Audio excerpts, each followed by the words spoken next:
Hi there, and welcome back to the Energy Sector Heroes podcast. My name is Michelle Fraser, and every week I will speak with incredible people who share their lessons, experiences, and stories from their time spent in the energy sector. Hi there, and welcome back again to this week's episode. If you're new to the show, then please take a second to subscribe and even consider sharing the show with just one other person. This week, I am joined by Carrie Goetz. Carrie is Chief Information Technology Officer and fellow podcaster. Carrie, would you like to introduce yourself, please? Yeah, sure. My name's Carrie Goetz. I'm actually in the mission critical industry, a lot of which involves power. It's about, according to estimates, could be up to 10% of the global power here over the next few years. But I have been in this industry for a very long time. I've written 3 books about the industry to help more women get into the industry and understand how it works. So yeah, that's me kind of in a nutshell. Thanks for having me. No, excellent. So how did you get started off in your career then? So I started really in architectural design, and then it kind of morphed into teaching in college. And then I started writing some programs for AutoCAD. That tells you how old I was, years and years and years ago. And then that sort of turned into, we have a bunch of colleges we'd like to tie together. You're not scared of a computer. Would you take that on? And then, yeah, it just sort of morphed into it. I'm like everybody else in this industry. Most of us fell into it. There's very few of us that started intentionally to be part of this industry, which is something we're trying to change. But we do use, a ridiculous amount of power. We have a lot of sustainability careers. So all of those are really good, I think, for people that are listening that might want to, I like energy, but here's a way that I can apply it. Okay. So do you think it's hard to apply what you're doing to the energy sector? Well, it's not. I mean, we rely on the energy sector, right? If we don't, power is one of the 3 pillars of a data center. You have to have power. You have to be able to cool for whatever loads you're creating. And of course, you need the compute to compute. So it is one of our 3 pillars. I've done quite a bit of work with some natural gas producing companies to look at doing some carbon sequestered, carbon captured natural gas. That carbon can then be reused in the agricultural industry. So there's definitely some things that are working, not, alongside renewables. I think we're not ready to jump in on renewables yet. We just don't, A, have enough. B, we don't really know the long-term effects of some of those renewables. We've seen some recent issues with whales washing up next to offshore wind farms. We've seen hail damage destroying entire solar farms. So I think, we have to have some coordination of all the different energy methods and uses to come up with what's going to work best for us. Right now, with natural gas, we can be pretty much carbon neutral as long as we do carbon capture, carbon sequestration, and again, reuse those products. But I think that there's probably more money and attention spent on renewables now than actually creating cleaner methods for the energy we currently use. So in the US right now, about 60% of our power is still natural gas. There's different numbers for that elsewhere in the world. And I know that we've shut down a lot of our production, but that used to be a large export for us too. And I just don't think we're really at the point where we can say, cut the cord, we're going renewables. It's just, we're just not there yet. Do you not think so? I don't. Okay. Do you think that renewables is quite a good idea then? Because I've never heard anything. I think there's room for all of them, right? There's absolutely room for renewables. I think we do need to do a better job of figuring out what we're going to do with the waste from renewables. Right now, when you have a 350-foot arm of a windmill that breaks, it just gets buried because we can't recycle the fiberglass that it's made out of. So we don't really know what happens to a lot of the waste. Same thing with solar panels. When they die, we end up just burying those. And we know that not all of the ingredients there are necessarily inert or earth friendly. So I think we really have a responsibility as we're working towards renewables to make sure that those renewables are going to be reliable, right? Because we all have gotten used to power just being there when we need it, barring some massive hurricane or horrible event.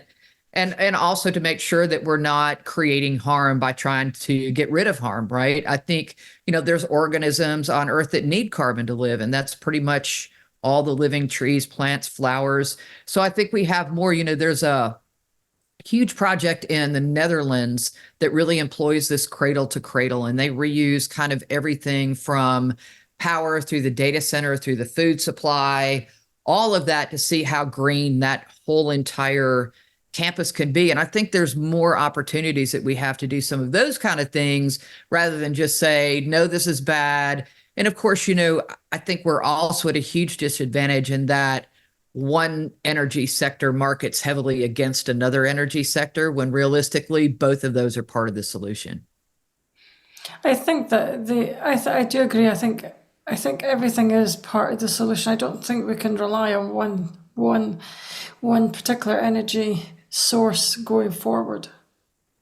I absolutely agree. And I think, it depends on the part of the country you're in or the part of the world, world you're in. It depends on what your climate can support. It depends on what your needs are. One of the biggest problems we have in the data center industry right now is stranded power. About 65% of the power that's delivered to a data center is never used. It's there for backup and just in case, or because capacity plans are out of whack. I think we have to do a much better job of using the power that is supplied to us, on both our primary and our secondary legs, and figure out better ways that we can compute smarter. So I think all of these things come together to make us more energy efficient in this sector. And I don't think we have those answers yet. I think we have some preliminary answers. I think we have some roadmaps to probably some other answers. But, it's unfortunate that advertising and funding seems to not necessarily always follow the most common sense path. No, I agree. I didn't know that many different countries would have surplus of power that they weren't using. I didn't know Yes, that. but stranded power is the biggest problem throughout the data center industry from a power standpoint. And that's because, you have to have that constant uptime. So we have a primary leg, then we have a secondary leg in case the primary goes down. And most of the time in the larger data centers, there's even a third leg to make sure that, if either of the other two goes down, that there's always a backup leg because, this is critical information.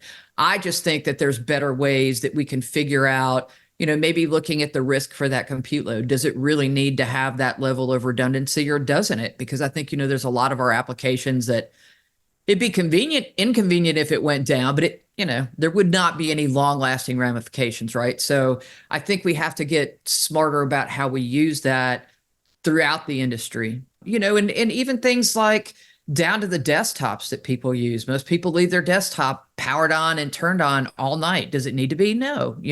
We did in the past because we backed those up, but realistically, we don't do that now as much. So I think that the way that we compute has changed, and I think we have to do a better way of making sure that we power that appropriately and sustainably. Yeah, I do agree. I do agree with that. Yes. So do you think that we would be able to do it more sustainable? Yeah. Sustainably, yeah. Well, I mean, all the data centers are working on it. It's not like this is something that's a new revelation. Everybody out there knows it's an issue. Everybody knows that it's happening. I think as power gets scarcer and scarcer and loads continue to grow, we're going to see some differences. I also think that AI is going to bring some data centers back into play for data centers that were retired in the past. I think they're going to be revamped for some AI projects and that kind of thing. And I think, we're going to see some of the need for power changing and shifting too from cities out to rural areas for precision agriculture and data centers that have to support autonomous vehicles when they leave city limits and that type of thing. So, when you put all of that together, is it much easier to build a small data center out under a cell tower site with renewable power? Probably so, right? Because we're talking about significantly less power draw, so significantly less land mass that's required. And it might be easier to say, hey, we're going to use regular power for this, renewables for backup, or something along that line, right? We're going to have a battery bank that discharges and we have to figure out what those acceptable downtime levels are. But I think we're going to have to get smarter about how we do that and not just say, no, we have to have everything. We have to have it always available because we don't. I think we have to get smarter about figuring out what really needs to be available so that we can have the most energy efficient data center. I do agree with that, though. But do you really think that that's going to be achievable, though? Well, I think, some of the companies that have put forth very ambitious, I guess, for lack of a better term, carbon goals, I think, certainly the big five, the Meta, Google, all those guys, the big hyperscalers definitely are, because for them it's a huge cost. But for the rest of the people, I mean, power is still about 50% of your total cost of ownership. So it's a big number to chase. So whether people are changing it because they really care to be environmental stewards, or they're chasing it because, holy cow, that's a big line item on my budget, I need to fix that, it's happening, right? And I think as technology changes and chips improve and other things improve, it's just going to get better. We're doing more kind of direct cooling, which takes some of the power implications out of the way, because the longer you transmit power, you have physics losses. So even doing things like building microgrids closer to the data center, we get rid of some of that transmission loss. So all of these things start building together to make it more energy efficient, or make the industry more energy efficient. And then if one guy figures out how to do it and it becomes better, then the next guy is going to adopt that technology, and it just keeps going. That's why, you have like fuel cells, for instance, are on a huge backlog. They can't build them fast enough because of some of these. Okay. But that is quite interesting what you were saying, though. I do think so. So what do you think that the challenges are going to be in doing this? I think the challenges are going to be most primarily worldwide fuel supply, what the cost for that fuel is. Sometimes the cost of that fuel, I think, is going to drive some things maybe to more renewables. But, a lot of our renewables are not even online. They're built, but they're not connected to a grid at all yet. So I think, we're still kind of in the early infancy of what that is going to be able to support moving forward. And I think, as we build capacity and grow capacity, really the onus is on the manufacturers and consumers to say, is this the smartest way we can do it? Is lithium the best battery source, for instance? If you take it from there, look at the amount of earth that's destroyed to generate lithium. And so, people are working on new methods for that. I think all of these things, as we evolve and advance, I just don't think there's going to be one solution. I think it's just going to be a myriad of all these solutions that come together and what works best. I mean, think about all our energy sites. They're all of different age. They all have different capacities. Some things, some facilities do things better than others. Transmission losses, like I said, are a big thing that we can target pretty rapidly, figuring out better ways to do that with some microgrids. But yeah, I think it's going to be interesting to see what this energy picture looks like in 5 years, because it's definitely different from what we look at now. And something else that, AI gets a lot of press as being something that's drawing a lot more power in the data center sector, but that's really only about 20% of the expected power draw just in the information technology industry is the addition of AI. So there's 80% that's going to rock out there regardless of what AI does. Isn't that crazy? Large numbers. Okay. Do you think AI will have a significant impact on the industry then? I do. So AI for sure, at least while you're growing your language models, draw significantly more power using AI. If you do a ChatGPT search, it takes about 20 times more power than a regular search. So think about that for, every time anybody jumps on there, and these models are continuously building, they're continuously learning, they're continuously growing. And so there's different periods of time where you've got different draw. But think about this. Now, if we just use AI as a tool and apply it to our energy, and we say that we now have an AI engine that's going to run over our data center, and we know, we can start shutting down equipment and maybe orchestrating loads based on when they're being used. Maybe we can shut down half our data center overnight because nobody's using that equipment. So I think for, AI, we think about that as a consumer of AI, but we forget that there's a lot of AI already baked into our lives that's kind of behind the scenes. You don't really know that you're using AI. But I think if we apply that specifically to the energy sector, now we have a lot more information. We can do things differently. We can enable a household thermostat to turn down on the smart grid when we know there's a big power draw. We can do the same thing for data centers. And I think it's just a matter of the best principles applied and applied at what scale. So some of the things that they apply at a very big scale, we can then scale down and take to a smaller scale. Say, okay, well now for these different situations, I mean, we could go back to something as simple as what your mom said, turn the lights out when you leave the room, right? How much of this really needs to be up? And I think that instead of having humans do that intervention, we have the ability to build that through AI and say, no, these are the ones that need to run for these periods of time. These don't run. They've had no activity for these periods of time. We're going to power them down. I think we have some of those opportunities to really build some efficiencies in there and allow AI to do that for us so that, it's pulling some of that machine learning. It's figuring out, it's pulling from different resources than a human could do without having to go to 58 places. Maybe AI can run over some of those result sets and provide some of that predictive analysis and things that we need to be more efficient. Okay. But I didn't know that AI used twice as much power. Oh, well, it depends on what you're doing. It uses way more than twice as much power, in some cases 20 times the power. But yeah, that's just on a simple search term. But yeah, it depends on what you're doing with it. And certainly once you get your language model built, that's the biggest chunk. You'll recapture some of that power back. But I think we're just kind of figuring out what those power draws are going to be and what those requirements are. But if you're in a co-location data center, for instance, they might not have enough power for you to add AI to your space. So you might go back and say, well, I have my original data center in my corporate office building. What if I just put AI on this? Because then I can fence it, I can guardrail it, I can put additional security measures around it. And now I've repurposed my old data center space, which probably didn't have the capacity for my full load, but maybe it has the capacity to run my AI. And I think we're going to see some of those decision-making shifts because, even a lot of the multi-tenant data centers, they don't have roof space to add chilling tower or cooling towers if they wanted to. Part of it's logistics, part of it's physical limitations of the space, and I think part of it is just the speed that people want to ramp up these kind of applications. I think it's all going to kind of change things over the next couple of years. I think so too, as well. So, what do you think that the benefits of all this is going to be? I think AI and data itself, I mean, as a world, if we took data away right now, it would be a vastly different place. And I can say this as somebody that was old enough. We didn't have the internet when I was growing up, right? We didn't have a place you could go online and look something up. And now at my age, I don't know how the heck you'd do without it, right? So I think the fact that technology is here to stay and that we can use that for the good of mankind, hopefully more of that than the detriment of mankind.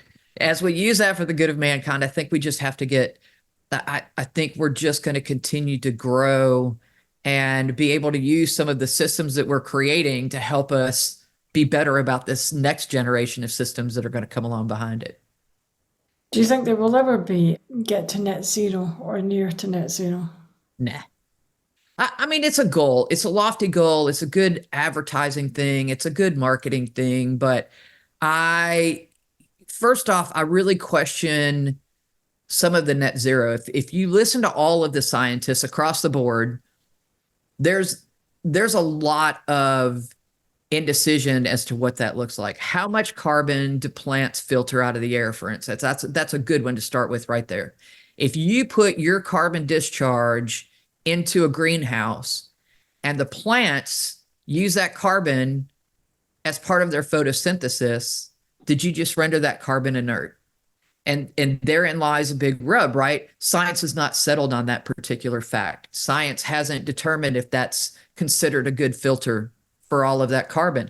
So I think as we grow and change, that net zero idea of what exactly net zero looks like is going to be different. But it's all of our people, places, systems, even Earth puts carbon into the air, right? And Earth did a good job of creating plants or Mother Nature of creating the plants, to absorb and eat and utilize that carbon. But as we keep changing that balance, what is carbon net zero going to look like? I mean, what is that going to be? If we keep taking away plants that filter carbon and we add more concrete that leaches carbon, now we have to readjust all our figures. So I think, for me, I think net zero is a pie in the sky. It might be true for one entity. And in a lot of ways, they're doing it is buying green credits too, which is a little bit of greenwashing if you ask me, but I think that I think accounting is going to be difficult. And to be fair, there are countries that have tried to enact carbon credits, and most of them have had to withdraw those because it's just entirely too difficult. And until people decide what really constitutes an open carbon molecule that's not been filtered, yeah, how do you do that? I know. What did you mean by greenwashing? There's a lot of things about sustainability and renewables that the information is not particularly true, and it's covered in what you call greenwashing. It's like brainwashing, but about green science. Some of it is absolutely factual, some of it is in process, some of it's not even quite settled science, and some of it is, being put out like, oh, this is the rule of law, this is settled science, and it's not. I do think that there's room for all of our power. And I don't think the world is going to sustain without all methods of power being considered for some period of time, especially, developing countries. You can't say, oh, by the way, you're going to have to shut it all off and go renewable because they're not set up for that. We're not set up for that. We look at our auto industry. Why don't we have high speed rail in the US? I mean, that's a pretty easy solution. You take 100 cars off the road and put it on a train. So I think that, there's so many different methods and means to make that happen.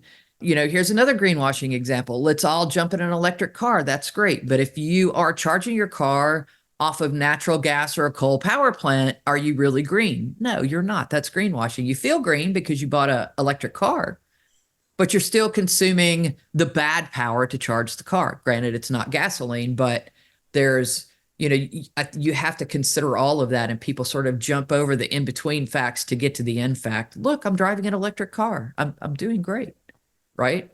So I think there's a responsibility that needs to go with all of that, and I think that we have to be more worried about actual tangible numbers than proposed expected numbers. You know what I mean? Hmm. There's a very wise man once told me, thanks, John Seaman, numbers say nothing, but you can make them say anything you want.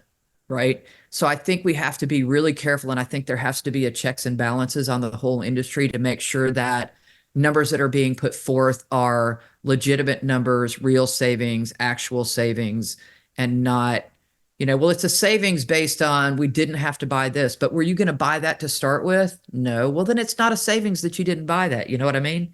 And I think a lot of the documents that come out of companies and green manufacturers, they use this 80-20 rule, which is what most marketing firms do, right? This covers 80% of the cases. So that's the big number. The other 20, it might not apply at all. And it might only partially apply to the 80. But people that don't back into those numbers and figure out what caused those numbers to be what they are, I think that's where the compromise lies. I think you just have to know, as long as you're aware and you understand and you can apply that to your brand, your company, your facility, whatever you're doing, then you can figure out what those actual numbers are. But there's a lot of pretty wild estimates out there, and I'm sure you've seen as many as I have. Yeah. It is interesting what you were saying about how if you think that you're buying an electric car, you think that you're doing good, when realistically, you're probably not. Well, I mean, you might be. It depends on where your power source is. See, those are the kind of things you can't say. Now, if I have an electric car and it is totally charged by solar, that's a very different equation than if I buy an electric car and it's totally charged off of a coal power plant, right? Those are the kind of things where you have to really get into the line item details and figure out how that applies to you and whether that is, truly going to be a solution that works for you for whatever you're doing at this period of time. That applies to a car, to a data center, to an anything, and today's technology is going to be different from the technology 6 months from now. Do you think that there'll just be, after the electric car, there'll just be something else? Well, hydrogen shows a lot of promise. So, hydrogen is one particle away from natural gas, which people don't realize. But I think that we do have some options with hydrogen. I think definitely looking at more buses, trains, those kind of things. I mean, there's so much in the energy sector that we can do to improve our carbon footprint that it's not going to be any one thing that's going to move the needle. It's a combination of all those things that move the needle. I do agree. I don't think we'll be able to get rid of one particular source that's probably worse than any of the other ones. Yeah, I don't. I mean, we have too much infrastructure that's built on it. Now, I'm not saying that it won't happen over time, but it's certainly not going to happen in the next 10 years. And I think that arbitrarily stopping some things that we think are carbon producers just to say, hey, we're going carbon neutral without really exploring the long-term ramifications is not really smart. I mean, look what happened in Europe with the farmers, right? They tried to take gas away from farmers, and then the farmers realized, there's not going to be a food supply if you do that. So, they won on some of those merits. So I think there's going to be continue to be some pushback until a level of realism sort of makes its way to the middle a bit.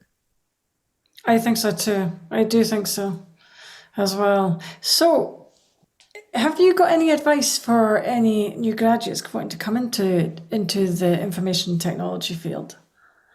Yeah, I would say there are three industries that we will never be without on this planet: medical, technology, and funerals. That's it. So technology is a great industry. Figure out where you want to be, start out in the industry. Certainly, if you want a good overcap of the industry, there's a book available for that. I know the author pretty well. She's a pretty cool chick. But yeah, I would say just start. Think about where your passion lies. Think about, where do you want, but be realistic about it. One of the things that really bothers me with all of this energy talk is that we're scaring our children out of having children. We're scaring our children out of wanting to do things in life because they're worried about this existential threat being climate change. The truth is, we can all be better stewards of the earth and still live a really, really good life. So think about that. Figure out where your passion is. And once you start in the industry, engage with other people. If you don't like the little niche you're in, there's a whole industry around you. If you start out, you want to be an electrical engineer and go into sustainability, you can work for power companies, you can work for data centers, you can work for multi-tenant office space, there's a million places that you can apply that knowledge. So once you get in, think about where you want to be, talk to people, ask around, figure out where your niche is going to be, and then find your home. Be part of the solution. And I would say too that I don't think it matters where your education comes from. It matters that you're educated. And I think that the more different methods of education we have coming into the space, the better off it is for us. If we send everybody and say, nope, you have to go through this college program, we have just educated all of the diversity out of our solutions. If we take somebody that's an auto mechanic and somebody that likes to tinker with computers and somebody that is an electrical engineer and put those three people together, you will get an exponentially different solution because everybody's coming at it from a different place. And I think that's really what's going to move the needle for us is all of those different ways of thinking, all of those different ways of learning coming together to do something really amazing. That is a really interesting concept because there is still, I would say, more now than ever, especially when I was going through my university years. There is more emphasis on the university and your grades that you get. Do you think that that's going to be really important in the future? I honestly hope that changes. College is not for everybody. Everybody learns differently. Everybody has a different path. This particular industry is built 100% on the job training and people passing knowledge from one to another because we don't have curriculum for data centers except in a very few instances. So people take knowledge from somewhere else and apply it to this industry. I think that's an absolute great working model. I think we should do more with apprenticeships. I think we should do a lot more of finding people in other industries that we can bring over with a different type of expertise, because that's really when innovation happens. When you don't say, here's the problem, here's the solution. That's one way, that's one answer. But if you say, here's the problem, be creative, let's come at a solution, you're going to get a very different solution. And I think that level of creativity really gets educated out in a lot of the university programs. Instead of lighting that fire, we're giving people an easy button for a solution. And I think with AI, it's going to be even worse. We have to have critical thinking. We have to have somebody that can build the thing in the field, that can look at the engineer's drawings and go, dude, that ain't going to fit. Like, there's no way that's going to work. And all of that you get from all of those different levels of expertise. And I think it's so, so critical to innovation. I do think so too, as well. I mean, it doesn't matter how you learn, it matters that you learn, right? Yeah, because I did start off as in an apprenticeship as well, but you don't really see many of them nowadays. They're coming back around, I think. There's a push here in the US. We're working on some national apprenticeship programs through the Department of Labor. There's other apprenticeship programs, some companies have them, but I think what we're finding is that, especially in technology, is that college curriculum is a very slow moving machine. And you might be able to introduce an elective or a side class or a capstone project, but to get full-fledged curriculum, it's almost impossible. So a lot of people in this industry rely on certifications. And if that gets your leg in the door, that's amazing. I mean, a certification for a single mom is a life-changing event, right? You've just taken her from not great income possibilities to significantly better income possibilities. And I think, that's another level of expertise that comes into the equation, right? So, and I think, think about how many women there are in technology today, period, whether that be the energy sector, the technology sector. We're definitely not half, although we are half the population in every country, right around 50%. So we have to start changing that. And I think the more we build in that diversity of all these different thoughts and start embracing that and get off this college, you have to have a college degree, the better and faster we're going to move forward. I think so too.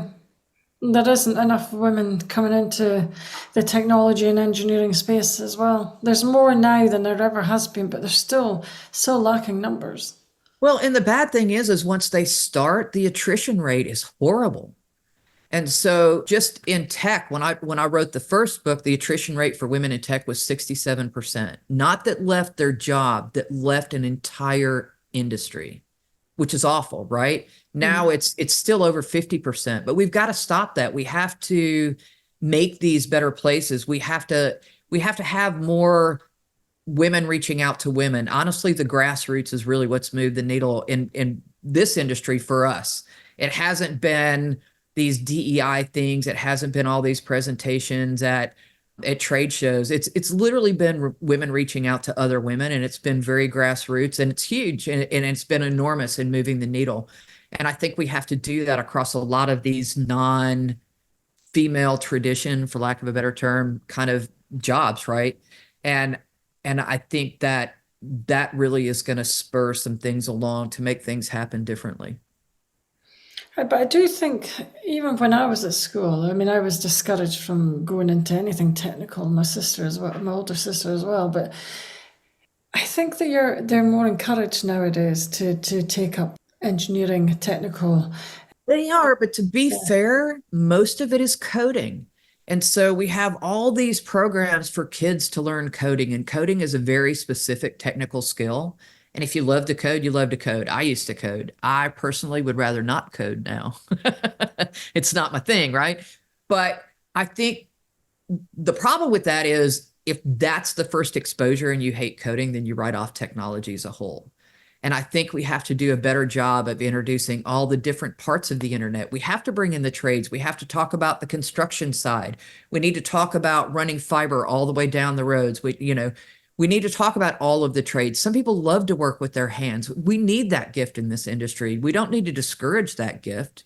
And I think, it's changing in that, we have more STEM programs and stuff like that, but they're very focused and very small compared to the industry as a whole, right?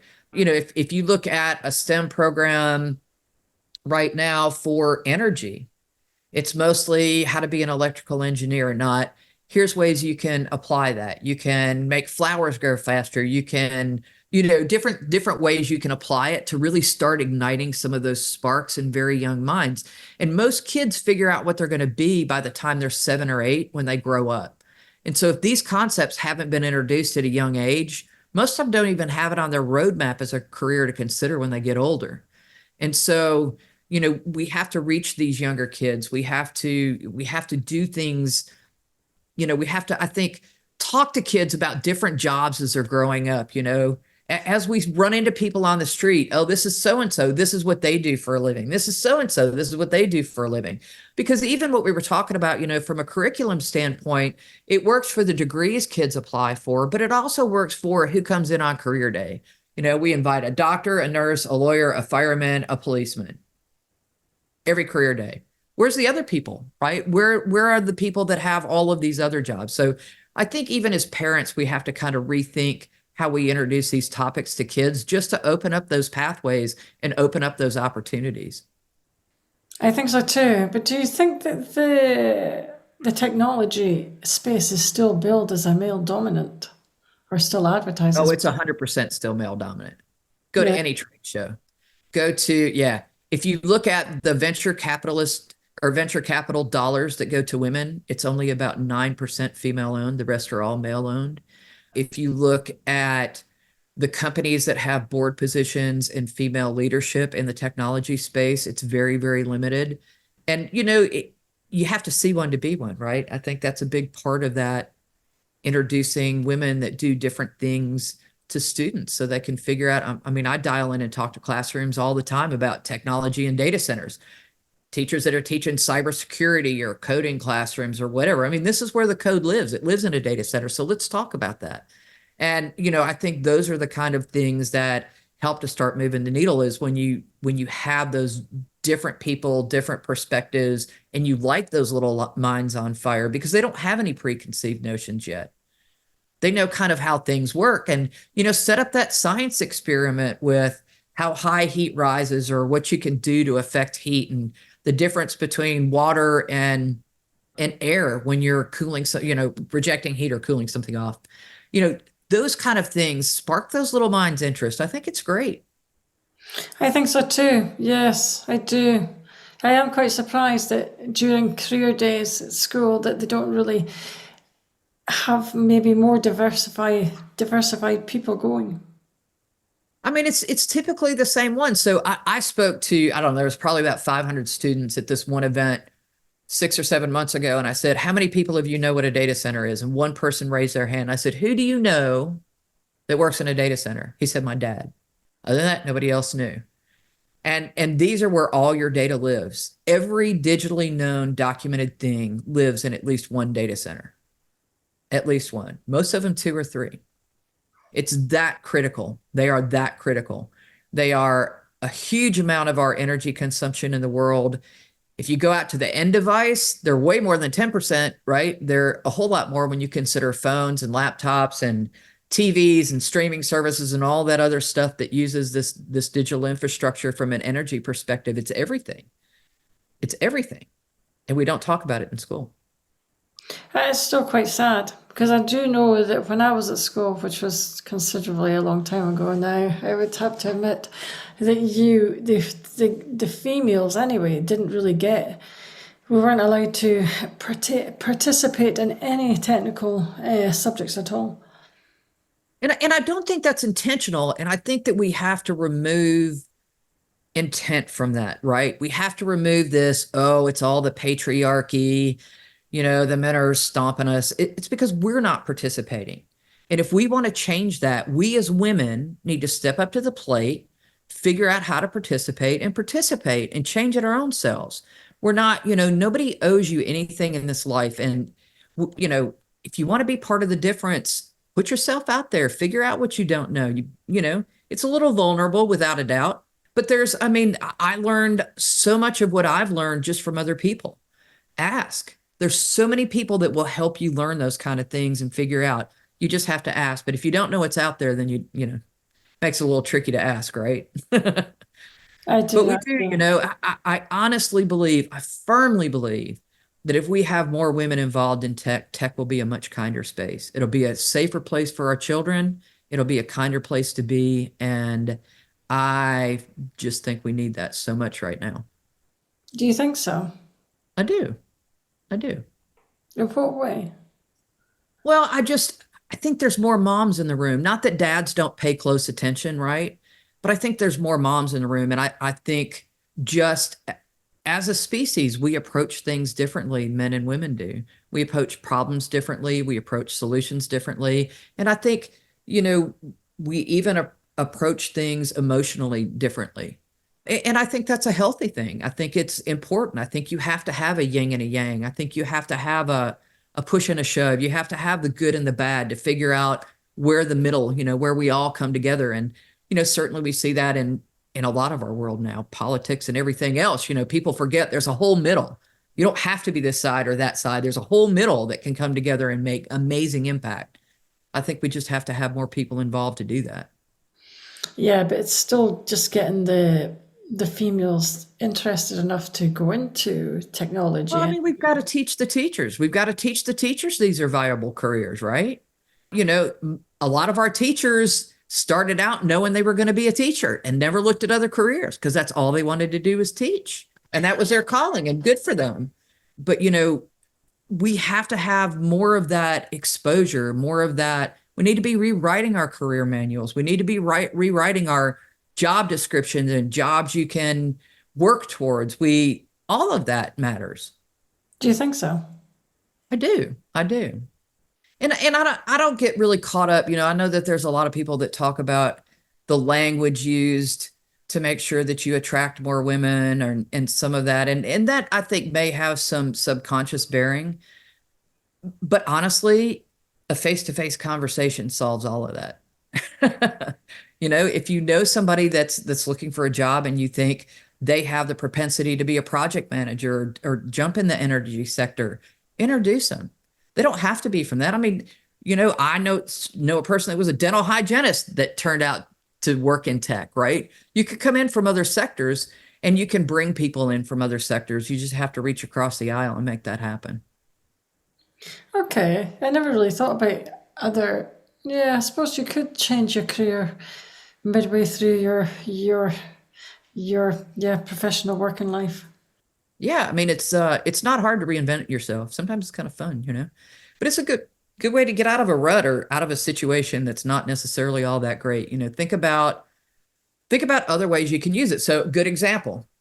The lady that is over safety at one of the big hyperscalers came from the mining industry. They specifically wanted more women in leadership, so they went out to a parallel industry that has safety issues that they could tap a safety expert. What a great one. I mean, there's always places that you can look that are close or similar. So even in the data centers, there's about 300 jobs in the book, and that's not even remotely close to inclusive, but about 300 jobs that people can look for and go consider that are going to be very much the same. If you do marketing, there's marketing in this industry, there's marketing in the engineering sector, there's marketing with the utility companies, there's marketing with the battery companies, there's all throughout that sector.